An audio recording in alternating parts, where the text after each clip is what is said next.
The game we're presenting, The Great Escape, teaches younger children the basics of physics.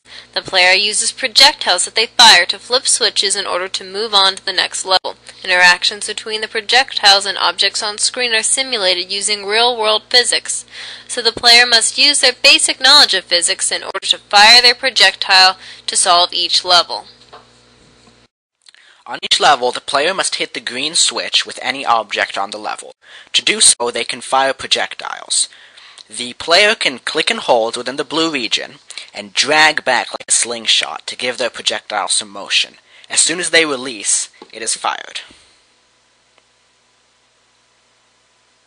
The player will have to think about how the objects on the level will interact with each other.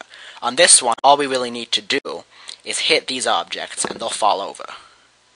And hit the switch. Some levels have motors attached to their rotational joints. The motors will spin the block around their axle on its own.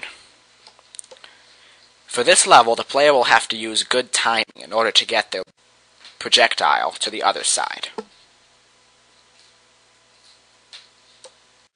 This is one of the hardest levels in the game. In this one, the player really needs to think ahead about how they're going to solve it. First, they need to get a small projectile to the end of this improvised lever here.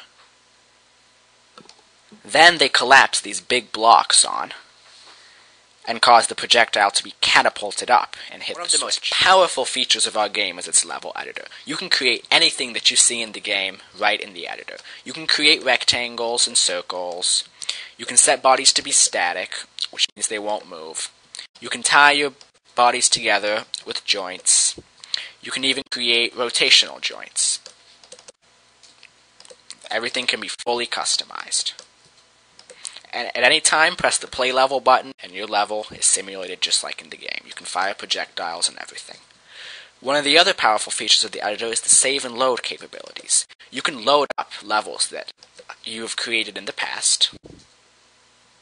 And you can also save levels that you create under any name that you choose for later access. All in all, the editor is a very powerful tool that could easily be used in the classroom.